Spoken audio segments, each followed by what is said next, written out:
വിഷമം നമ്മുടെ ഇമോഷനേക്കാളും കൂടുതൽ ആ കമ്മിറ്റ്മെന്റ് ആണ് അല്ലേ? നമ്മുടെ ദുഃഖത്തിലുപരി മറ്റുള്ളവരുടെ ജീവിതത്തെക്കുറിച്ച് നമ്മുടെ ഒരാളുടെ വ്യക്തിയുടെ ദുഃഖം മാത്രമല്ല നമ്മൾ ഉൾക്കൊള്ളണ്ടേ.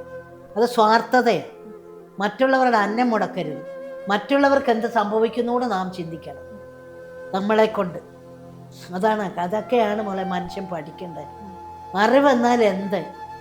ഇങ്ങനെയൊക്കെയുള്ള കാര്യങ്ങളോടാണ് നമ്മുടെ മനുഷ്യ മനസ്സിന് മാറ്റമുണ്ടാക്കുന്ന ഉപാധിയാണ് എഡ്യൂക്കേഷൻ. പാഠപുസ്തകം പഠിച്ചെഴുതുന്നത് മാത്രമല്ല. അത്രയും വേദനയോടുകൂടി അപ്പൊ ആ ഡയലോഗുകളൊക്കെ പറയാ വേദിയിൽ. വേദനയോടെ പറഞ്ഞ ഡയലോഗല്ലേ, എവിടുന്നോ വന്നു. അടുത്ത വീട്ടിലെ ഒരാൾ മരിക്കുക, അത് ഞാൻ അമ്മയെപ്പോലെ സ്നേഹിക്കുന്ന ഞാനത് പ്രസന്റ് ചെയ്യുന്നതാണ്. മരണ വീട്ടിൽ പോയേച്ചു വന്നു, എവിടുന്നോ വന്നു, എങ്ങോട്ടോ പോയി.